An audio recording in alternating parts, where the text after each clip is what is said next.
This is a work of fiction. Names, characters, business, events and incidents are the products of the author's imagination. Any resemblance to actual persons, living or dead, or actual events is purely coincidental. The BTS members were traveling to the city of Gredna. This particular town was known for its beautiful natural forests and riverside camping grounds. Many people traveled to take a bite of the nature. It being the camping season, the management of Rush BTS decided to shoot a camping episode and show the beauty of Gredna to the rest of the world. The members were yet to travel from Seoul and were spending time with their families. Jin and Sugar were the first ones to travel from Seoul to Gredna. On their way to the town they mostly took a nap.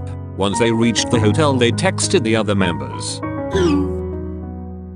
See this, boys? Isn't it absolutely beautiful? It absolutely is. I will reach by tonight. We are going together, Taehyung. Because even I'll reach by tonight. No, Jungkook, we are going separately. Haven't Jimin and Taehyung resolved their issues? What? Tae and Jimin are fighting. When did this happen? What did I miss out on?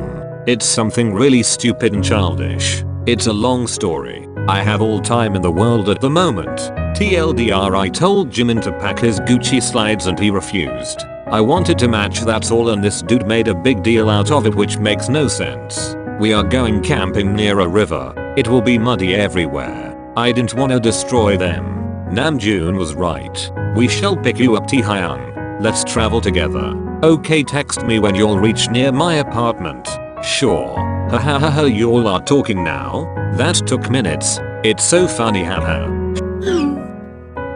Sugar and Jin soon freshened up and went down to a nearby cafe to have some tea and coffee. The cafe was filled with decadent French pastries and cakes. It was getting dark soon. The taxis weren't available, so Jin and Sugar thought they will walk their way back to the hotel room. Sugar opened his Samsung phone and put the location to the hotel. It showed that it will take them 20 minutes by walking to reach to their destination. I guess it's time to lose the calories now, hahaha, said Jin, while flaring around this scarf on Sugar's face, who was looking at his phone. This is gonna be fun, said Sugar, sighing. They walked along the sides of the main road and later through the fields. It seemed like the Google was ready to take them on the field trip.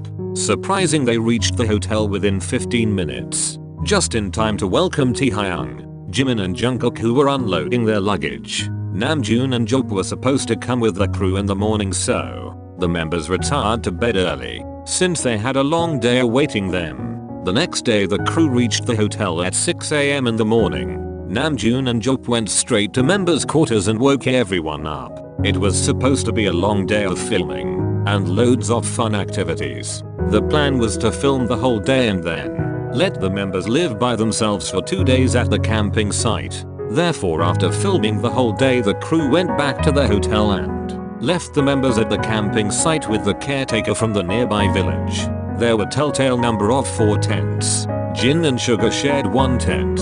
Jhope and Taehyung in another. Jimin and Namjoon shared a tent too, while Jungkook slept alone. The caretaker stayed in a cabin nearby. Jin set up the fire and Jungkook was feeding twigs to the newly born fire. They were ready for a long night as the caretaker promised them a night full of stories and urban legends. The members made a circle around the campfire and grabbed their hot chocolate with a scoop of marshmallow fluff.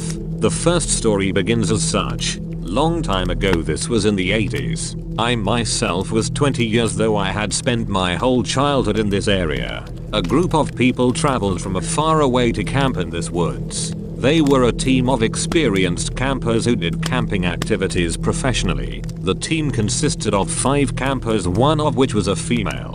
When they arrived walking the trail to their camping site, one of the campers suggested they should set up their camps on an unmarked camping ground, since there will be less people there. Most of the campers did not like the idea, since the woods are known for wild animals and other unexplainable phenomena. So they continued walking on their original trail. When they reached their campground, the campers noticed the beautiful river in the other side continuing with the thick forest. Surprisingly, there were no camps set up on their spot, so it was as if they had a campsite to themselves. They had set up 3 tents, each shared by 2 male campers and one with the lady camper. They had spent their day hiking to the trail, and the next day they had plans to go fishing to the nearby sluice gates. They finished their dinner and went to fall in deep slumber, or let's just say deep trouble. It was a cold and quiet night. There was a subtle wind blowing but not a cricket or insect was chirping. The tents were set up in a triangular manner. In the middle of the night one of the campers from the middle camp heard a sort of disturbance, but he ignored it thinking it's a beaver or something. He continued to sleep, though he heard water sloshing sounds. Next morning they woke up and found the lady camper's tent empty. This was nothing out of ordinary for them since the lady was an early bird who loved nature, so they thought she left early for the fishing trip. But one of the other campers pointed out that there was no kettle on the fire. Everything was in the same place it was left last night. Their next best call was the nature's call, so they didn't overact too much and started the fire again. They then did their morning ritual, had their breakfast and coffee. The lady camper was still nowhere to be seen. This was worrying them a bit, but lady was no child, so they took their fishing gears and went on their merry way. As soon as they reached the sluice gates they sat near the edge of it, dangling their feet like small children. They noticed that a school of fish had gathered near the sluice gate. It seems like they were in luck. They continued to fishing for less than an hour. It is then they notice the body of their fellow lady camper, dead and nibbled by the fishes. So last night it wasn't the beaver sloshing in the river after all. Later in the forensic report it was shown that there was no water in her lungs, which means the cause of her death was not drowning. Moreover, strangely the report further stated that there were no signs of struggle. It was like she passed away in her sleep. When the police interrogated the unnatural death scene, the police questioned the campers as to why they were camping on that ground. The campers were confused and explained the police inspector that they were camping on the official camping ground. The police investigators looked at each other and sighed.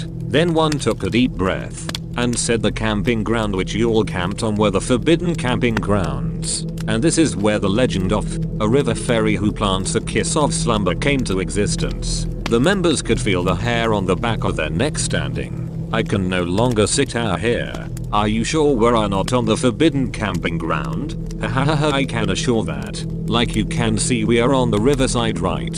So the rivers keep expanding over the years and hence the original camping grounds by now have turned into riverbeds. I think we should head to bed now, we have another day of filming, said Namjoon, picking up his empty hot chocolate mug. So everyone slipped into their sleeping bags. It was an uneventful night.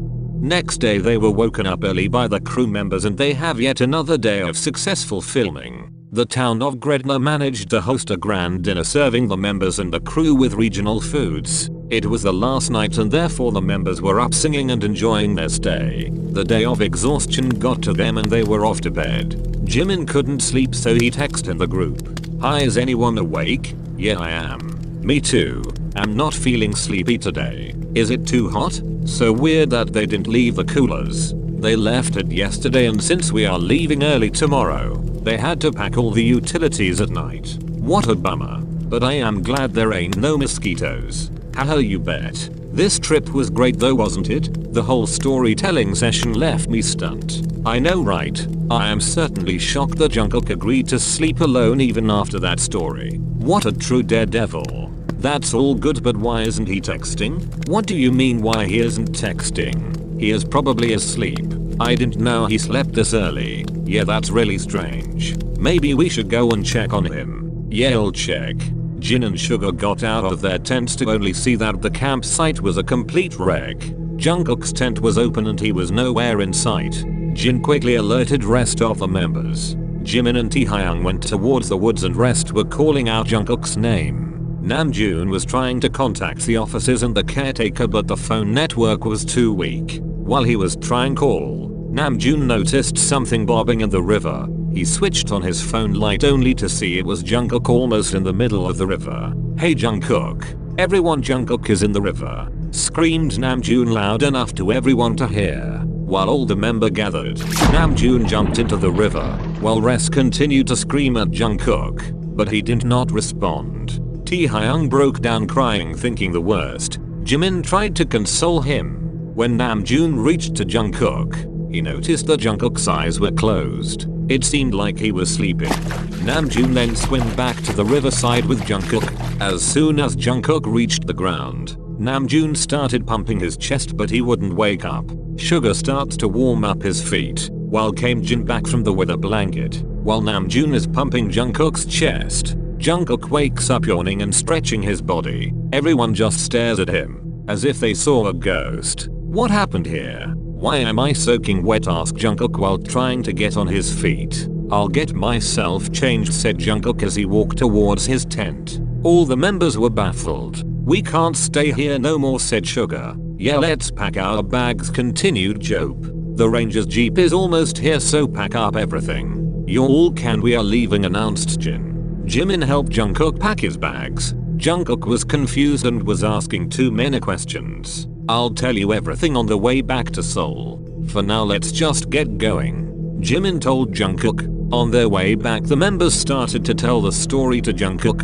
Jungkook was stunned. Initially he didn't believe anyone, but later he realized his hyungs wouldn't play such a sick joke with him. God forbid, but if we were awake, would Jungkook have ended up near that sluice gate? The terrifying thought ran across every member's mind, but no one said it. Hey guys, this is Odeng Soup. I hope you'll like this video. Please like, share and subscribe to the channel. You all can watch more BTS related horror story in the playlist. I hope to come back soon with another video. Please take care of yourself. Bye.